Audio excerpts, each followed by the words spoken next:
بسم اللہ الرحمن الرحیم۔ یہ آج کا جو مسئلہ ہے نا بہت زیادہ مشہور مسئلہ بھی ہے، اور اس مسئلے کو لے کر کے حناف کا مذاق بھی اڑایا جاتا ہے، اور مسئلے کی اپنے بات سے غلط تشریح کی جاتی ہے۔ مسئلہ یہ ہے کہ در مختار کی عبارت ہے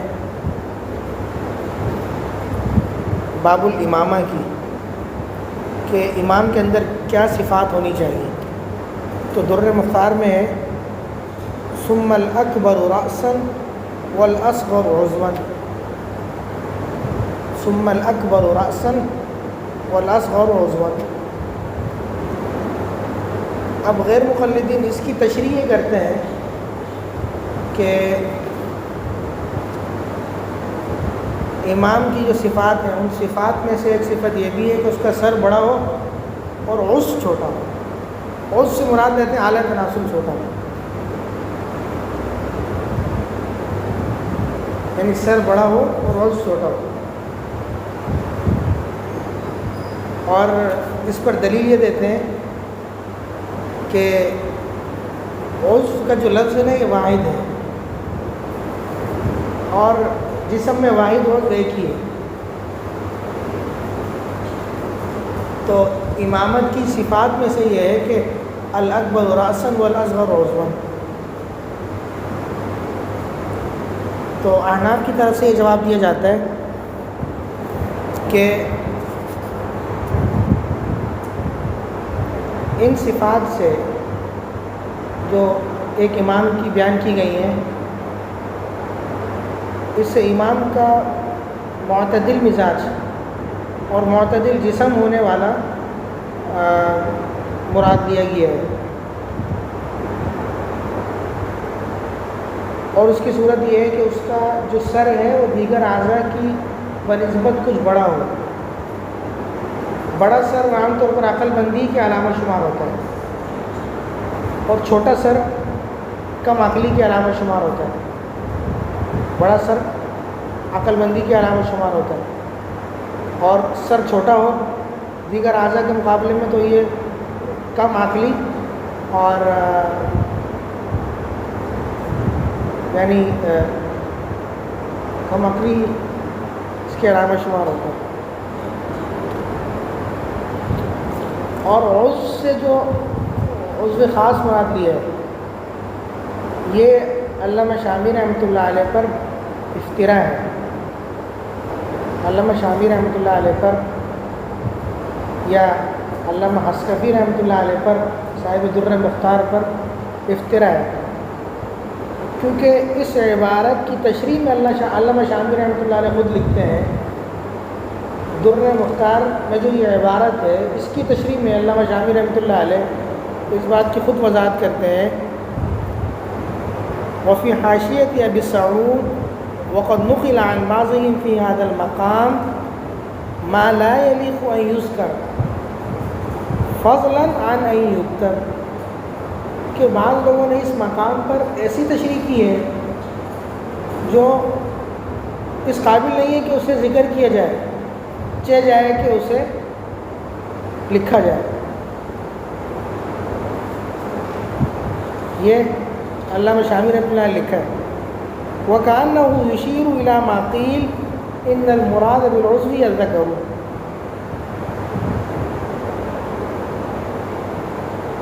گویا کہ اچھا یہ علامہ شامی رحمۃ اللہ نے حاشیہ ابی سعود کے حوالے سے پہلے بات کی، وفی حاشیۃ ابی سعود وقد نقل عن بعضهم في هذا المقام ما لا يليق ان يذكر فضلا عن ان يكتب۔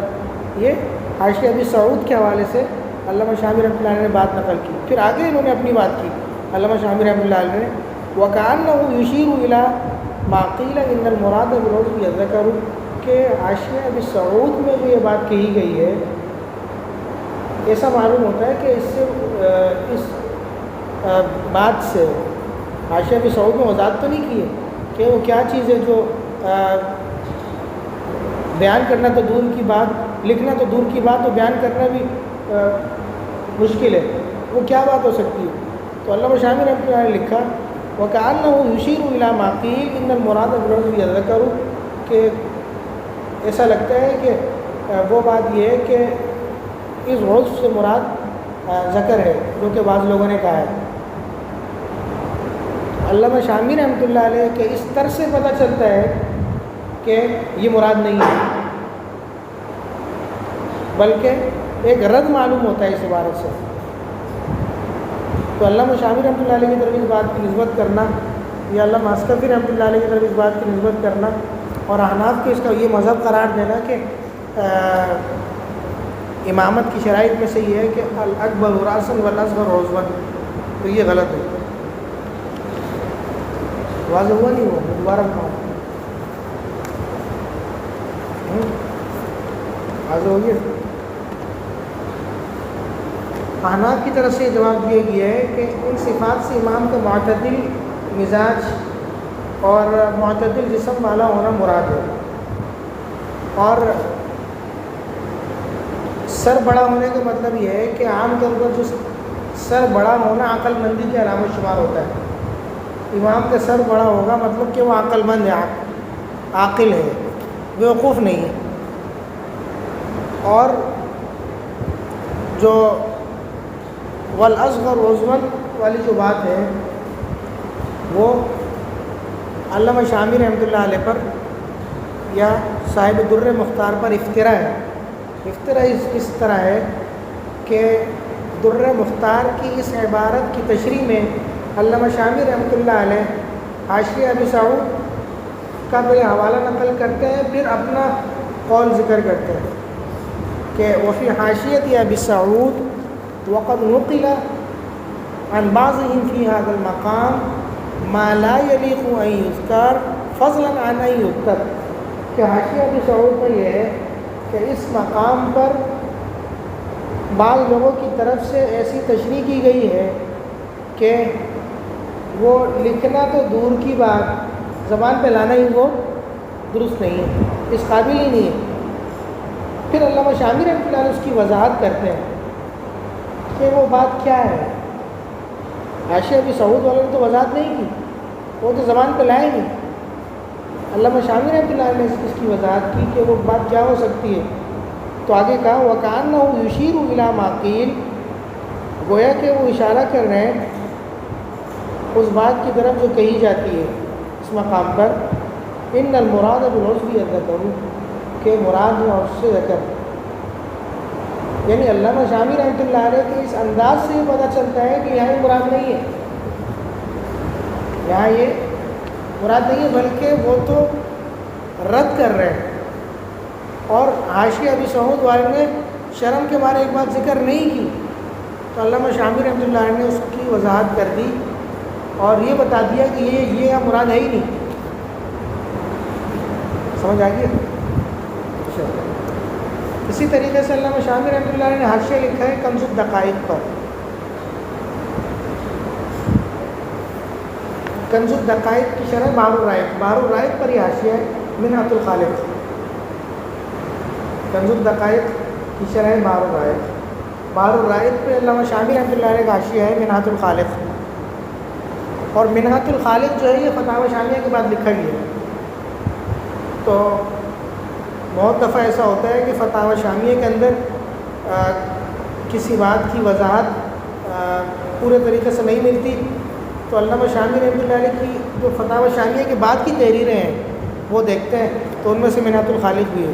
منہۃ الخالق میں وہ چیز واضح طور پر مل جاتی ہے، کیونکہ منہۃ الخالق بعد میں لکھا ہے اور فتاوی شامیہ پہلے لکھا ہے۔ تو منہۃ الخالق میں بھی علامہ شامی رحمۃ اللہ علیہ نے اس مسئلے کی وضاحت کی ہے، اور وہاں یہ عبارت نقل کی ہے وَقَدْ قِيلَ فِي تَفْسِيرِهِ مَا لَا يَنبَغِي أَن يُذْكَرَ، کہ باب الامامہ میں جہاں یہ مسئلہ آیا تو علامہ شامی رحمۃ اللہ علیہ نے بحر الرائق پر جو حاشیہ لکھا اس میں یہ وضاحت کی وَقَدْ قِيلَ فِي تَفْسِيرِهِ مَا لَا يَنبَغِي أَن يُذْكَرَ، کہ اس کی تفسیر میں تو ایسی باتیں کی گئی ہیں کہ جنہیں ذکر کرنا ہی نہیں چاہیے۔ تو کیا مطلب؟ علامہ شامی رحمۃ اللہ علیہ کا مذہب ہے، وہ تو رد کر رہے ہیں، وہ تو اس کو زبان پہ لانا ہی نہیں چاہتے، ان کی عبارتوں کو لے کے آپ نے احناف کے مذہب قرار دے دیا.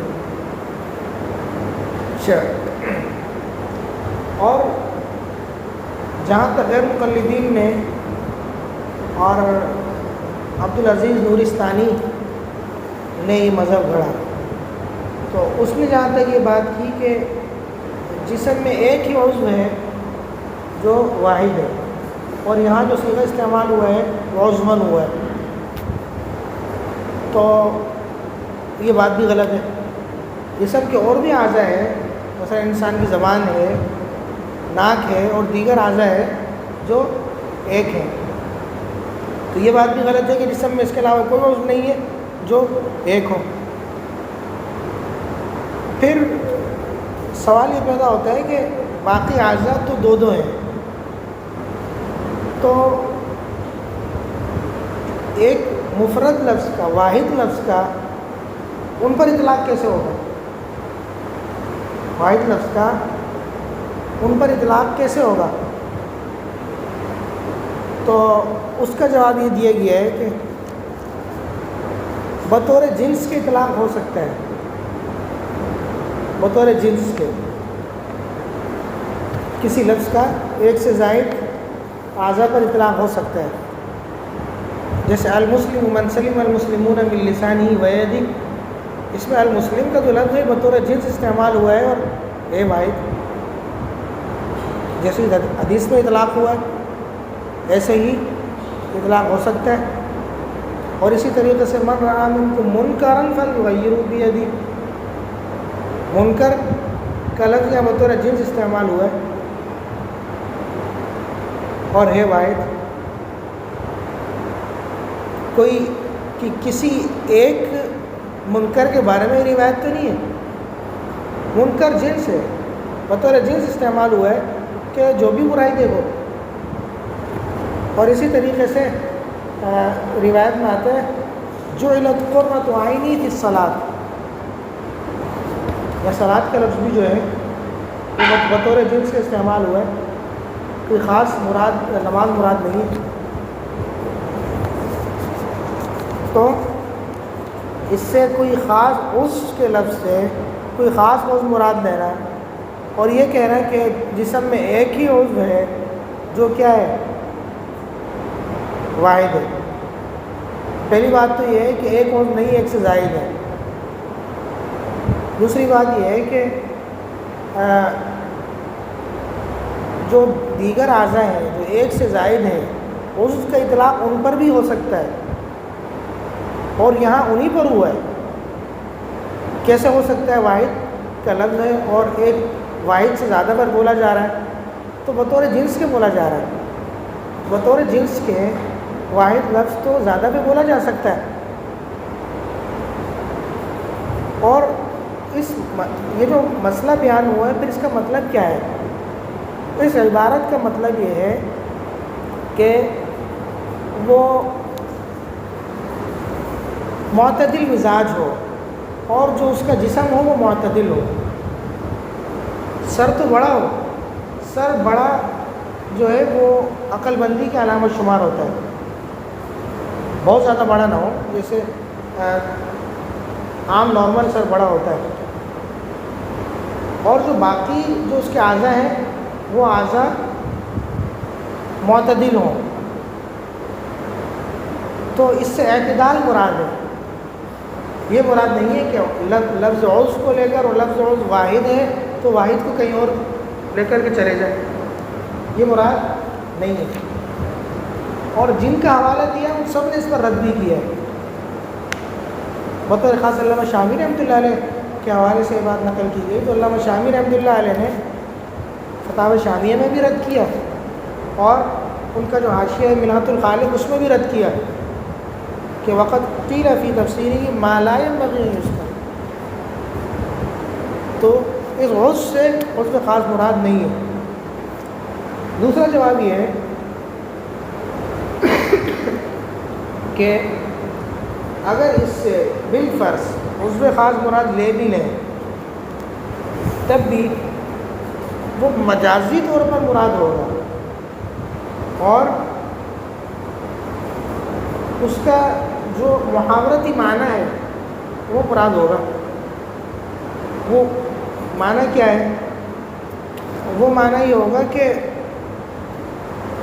وہ جو امام ہے وہ خود پر کنٹرول رکھنے والا ہو اور بہت زیادہ یعنی عورتوں کے چکر میں نہ ہو، ادھر ادھر گھومتا پھرتا نہ ہو. جیسا کہ روایت میں آتا ہے نا کہ آپ علیہ السلام نے اپنی ازواج سے فرمایا تھا کہ مجھ سے سب سے زیادہ جلدی وہ ملاقات کرنے والی ہوگی جس کے ہاتھ بڑے ہوں گے. تو ہاتھ بڑے ہونے سے مراد کیا تھی؟ ہاتھ بڑے ہونے سے مراد یہ تھا کہ جو زیادہ سخی ہوگی، جو زیادہ سخی ہوگی. تو محاورتی معنی تو یہ ہے اور مجازی معنی تو یہ ہے. اور محاورے میں جو بولا جاتا ہے تو مقصد یہ ہوتا ہے کہ جس کے ہاتھ بڑے ہوں گے. ہاتھ بڑے ہونے کا مطلب ہے کہ جو زیادہ سخاوت کرتی ہے. تو پھر بعد میں پتہ چلا کہ حضرت زینب زیادہ سخاوت کرتی ہے تو وہ ممتاز ہو گئی اور ان کا آپ علیہ السلام کے بعد سب سے پہلے وصال ہو گیا. تو یہاں بھی اگر مراد لیں بھی تو اس سے مراد یہ ہوگا جو اپنے آپ کو زیادہ روکنے والا ہو اور جو نفسانی شہوات پر کنٹرول کرنے والا ہو. تو یہ تو امام کے لیے اچھی صفت ہے، بری صفت تو نہیں ہے. سب سے پہلے تو یہ مراد ہی نہیں ہے. دوسرا اگر مراد لیں بھی تو مجازی معنی مراد ہوگا، محاورتی معنی مراد ہوگا. اور جو روایت میں اس کی نظیر موجود ہے اور وہاں جو معنی مراد دیا گیا ہے، ہاتھ سے بھی جو معنی مراد دیا گیا ہے وہ مجازی معنی ہے. اسی قسم کا معنی یا مراد ہوگا اور وہ ہے جو اپنے آپ کو زیادہ کنٹرول کرنے والا. تو اس عبارت کو الاکبر رأسا والاصغر عضوا کو دوسری طرف پھیرنا اور اس کو خود تشریح کر کے احناف کو مذہب قرار دینا اور بطور خاص علامہ شامی رحمۃ اللہ علیہ پر اختراع کرنا یہ درست نہیں ہے.